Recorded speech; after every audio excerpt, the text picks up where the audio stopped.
Pag-usapan natin ang inilabas po na bagong post ng Dreamscape para po yan sa part 2 ng lie detector test.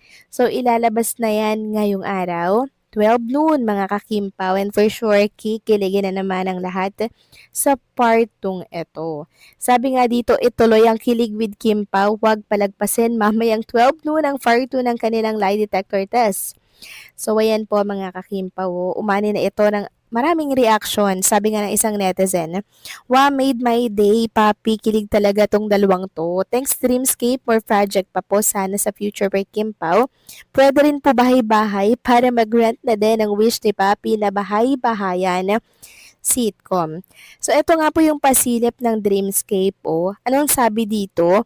"Would you go on a dinner date with each other if given a chance?" At ang sagot nga ni Chinita Princess, yes na yes mga kakimpaw. At dahil sa pasilip na yan, pasili pa lang yan ha, sobrang kinilig na po ang mga Kimpaw fans. Ano pa kaya pag napanood po nila yung buo? Grabe, to the highest level na naman for sure. Ang energy at kilig na mababalot sa mga Kimpaw fans pag napanood po nila ito, baka hindi nyo kayanin. Kasi kung part 1, pasabog na agad yung kanilang lie detector test, sa part 2 for sure hindi niyo to kakayanin. Kaya wag niyo po itong palalagpasan mga kakimpaw, okay? Samantalang meron po ako nabasa mga kakimpaw na itong Dreamscape binura di umano yung post ng lie detector test ni Kim and Paolo Avellino at mabuti na lamang daw na i-save nila or na i-record nila yung nilabas po ng Dreamscape sa lie detector test for part 1 kay Kim and kay Paolo Avellino. Totoo ba na na-delete? Kasi ako din hinahanap ko nung nakaraan. Nawala din bigla mga kakimpaw pero mabuti na lang meron po mga nakapag-save. Sabi nga nila, kaya siguro binura kasi hindi daw po na-edit or something like that mga kakimpaw. Well, kung ano man ang rason nun, at least, di ba, meron po nakapag-save ng mga naging sagot doon ni Kim and syempre ni Paolo Avellino na malinaw na it's a yes para sa kanilang dalawa. Doon pa lang maging panatag na tayo mga kakimpaw, 'di ba? Hindi na po dapat tayo nag-iisip ng kung ano-anong ikaka-stress natin para kay Paulo or kay Chinita Princess. Ito palang panghawakan na natin to, okay? Tapos, pakatapos ng project ni Paulo sa France, for sure, tatrabuhin naman po nilang dalawa ni Kim Chu yung upcoming project ni Chinita Princess na kung saan na-undergo nga po sa training si Chinita Princess ng matindi. So, possible na action yung kanilang magiging project ni Paulo Avellino. Kaya naman, abangan at antabayanan na lang natin ito, okay? Ang balitang Paulo Tiklop, Part 2 ng Kim Pao nilabas ng Dreamscape. Kim napatili sa kilig. Paulo hindi kinaya si Kim ay talagang nakaka-excite para sa mga tagahanga ng tambalang Kim Chu at Paulo Avellino.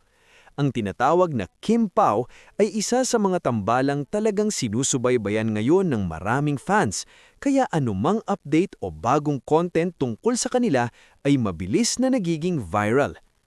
Una sa lahat, kung totoo na may part 2 na inilabas ng Dreamscape Entertainment, malinaw na may patuloy na interes ang publiko sa chemistry ng dalawa. Ang Dreamscape ay kilala sa paggawa ng mga matagumpay na teleserye at digital content, kaya kapag sila mismo ang naglalabas ng karagdagang bahagi o eksena, ibig sabihin ay nakita nila na malakas ang hatak ng tambalan ni Kim at Paulo sa viewers. Nakakatuwang isipin na si Kim ay napatili sa kilig. Kilala si Kim bilang isang artista na expressive at natural ang reactions. Kapag kinikilig siya sa eksena o sa kulitan nila ni Paulo, ramdam iyon ng audience. Ito ang isa sa mga dahilan kung bakit maraming fans ang naaaliw sa kanilang dalawa. Parang hindi pilit ang kanilang samahan, may natural na chemistry at comfort level. Sa kabilang banda, ang linyang Paulo Tiklop o hindi kinaya si Kim ay kadalasang ginagamit ng fans bilang pabirong ekspresyon.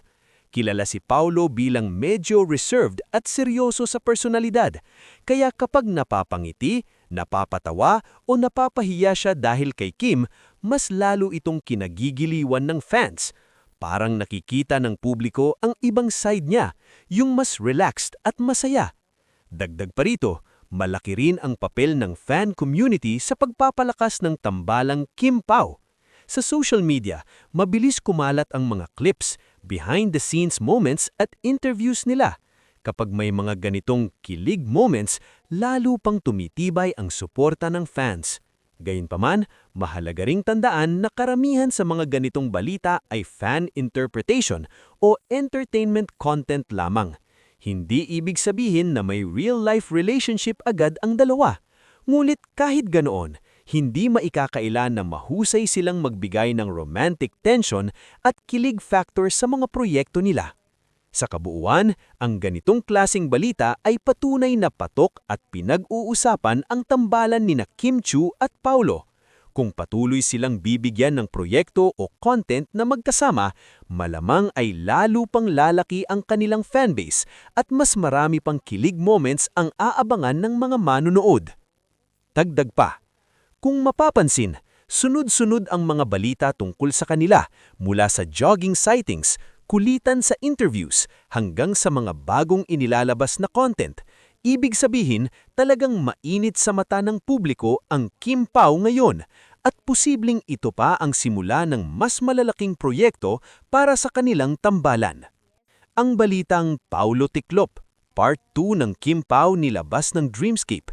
Kim napatili sa kilig, Paulo hindi kinaya si Kim, ay isa na namang patunay kung gaano kalakas ang hatak sa publiko ng tambalan ni Kim Chiu at Paulo Avellino. Sa tuwing may bagong content o eksena tungkol sa kanila, agad itong pinag-uusapan ng fans sa social media dahil ramdam ng marami ang natural na chemistry ng dalawa. Para sa akin, ang ganitong balita ay nagpapakita kung gaano kaepektibo ang kanilang tambalan pagdating sa pagbibigay ng kilig at good vibes sa mga manunood. Kilala si Kim Chiu bilang isang artista na very expressive at madaling magpakita ng emosyon, kaya kapag kinikilig siya o napapatili siya sa saya, nahahawa rin ang audience. Samantala, si Paulo naman ay kilala sa pagiging medyo tahimik at composed na aktor. Madalas siyang makita sa mga dramatic na roles at intense na character, kaya kapag napapakita niya ang kanyang mas magahang at playful na side kasama si Kim, iyon ang mas lalong kinagigiliwan ng fans. Ang linyang Paulo Tiklop ay kadalasang ginagamit ng fans bilang pabirong ekspresyon, kaya kapag napapangiti, napapatawa o napapahiya siya dahil kay Kim, mas lalo itong kinagigiliwan ng fans. Parang nakikita ng publiko ang ibang side niya, yung mas relaxed at masaya. Dagdag pa rito, malaki rin ang papel ng Dreamscape Entertainment sa pagpapalabas ng ganitong content. Kilala ang Dreamscape sa paggawa ng mga proyekto na talagang tumatagos sa puso ng mga manunood. Kapag naglalabas sila ng Part 2 o karugtong ng isang eksena o segment, kadalasan ay dahil nakita nilang malakas ang feedback at interes ng publiko. Ibig sabihin na may posibilidad na mas marami pang content o proyekto ang ibibigay para sa Kim Pao. Sa perspektiba ng industriya ng showbiz, mahalaga ang ganitong mga sandali dahil ang love team culture ay malaking bahagi ng entertainment sa Pilipinas. Maraming proyekto ang nagiging matagumpay dahil sa suporta ng fans sa isang tambalan. Kapag nakita ng mga producers at networks na malakas ang fanbase ng Kim Pao, mas nagiging posible na magkaroon sila ng mas maraming teleserye, pelikula o digital shows na magtatampok sa tambalang nilang dalawa. Gayunpaman, mahalaga ring maging balanse ang pananaw ng mga fans. Ang kilig na nakikita natin sa screen o sa mga behind-the-scenes clips ay hindi agad nangangahulugang may romantic relationship na sa totoong buhay. Posibleng bahagi ito ng kanilang trabaho bilang mga artista na magbigay ng magandang chemistry sa audience. Ngunit kahit ganoon, hindi maikakalila na ang kanilang samahan, on-screen man o off-screen, ay nagbibigay saya sa maraming tao. Sa kabuuan, masasabi kong positibo ang epekto ng ganitong balita dahil nagdadala ng excitement at kilig sa fans. Ipinapakita rin nito na ang tambalang Kim Pao ay patuloy na tumitibay at mas lalo pang nagiging popular sa industriya ng showbiz.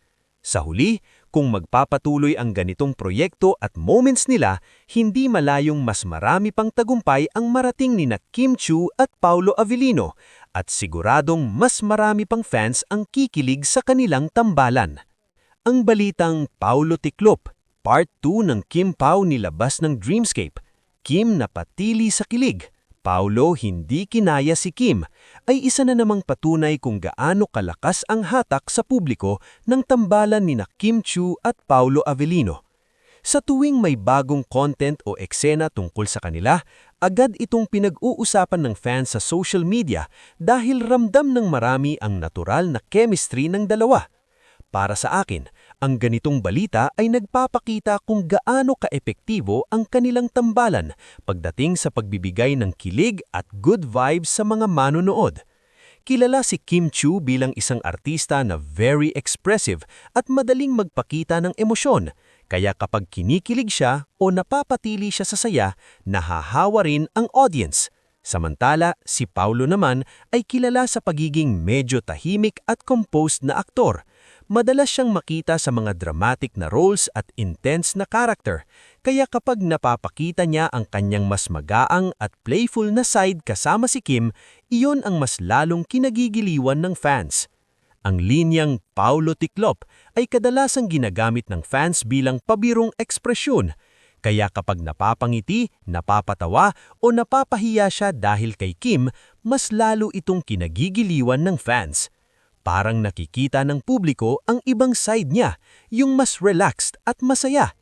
Dagdag pa rito, malaki rin ang papel ng Dreamscape Entertainment sa pagpapalabas ng ganitong content. Kilala ang Dreamscape sa paggawa ng mga proyekto na talagang tumatagos sa puso ng mga manonood. Kapag naglalabas sila ng Part 2 o karugtong ng isang eksena o segment, kadalasan ay dahil nakita nilang malakas ang feedback at interes ng publiko. Ibig sabihin na may posibilidad na mas marami pang content o proyekto ang ibibigay para sa Kim Pao. Sa perspektiba ng industriya ng showbiz, mahalaga ang ganitong mga sandali dahil ang love team culture ay malaking bahagi ng entertainment sa Pilipinas. Maraming proyekto ang nagiging matagumpay dahil sa suporta ng fans sa isang tambalan. Kapag nakita ng mga producers at networks na malakas ang fanbase ng Kim Pao, mas nagiging posible na magkaroon sila ng mas maraming teleserye, pelikula o digital shows na magtatampok sa tambalang nilang dalawa. Gayunpaman, mahalaga ring maging balanse ang pananaw ng mga fans. Ang kilig na nakikita natin sa screen o sa mga behind-the-scenes clips ay hindi agad nanangahulugang may romantic relationship na sa totoong buhay. Posibleng bahagi ito ng kanilang trabaho bilang mga artista na magbigay ng magandang chemistry sa audience. Ngunit kahit ganoon, hindi maikakailan na ang kanilang samahan, on-screen man o off-screen, ay nagbibigay saya sa maraming tao. Sa kabuuan, masasabi kong positibo ang epekto ng ganitong balita dahil nagdadala ng excitement at kilig sa fans. Ipinapakita rin nito na ang tambalang Kim Pao ay patuloy na tumitibay at mas lalo pang nagiging popular sa industriya ng showbiz. Sa huli, kung magpapatuloy ang ganitong proyekto at moments nila, hindi malayong mas marami pang tagumpay ang marating ni Kim Chiu at Paulo Avellino at siguradong mas marami pang fans ang kikilig sa kanilang tambalan. Ang balitang Paulo Tiklop, Part 2 ng Kim Pao nilabas ng Dreamscape. Kim napatili sa kilig, Paulo hindi kinaya si Kim, ay isa na namang patunay kung gaano kalakas ang hatak sa publiko ng tambalan ni Kim Chiu at Paulo Avellino.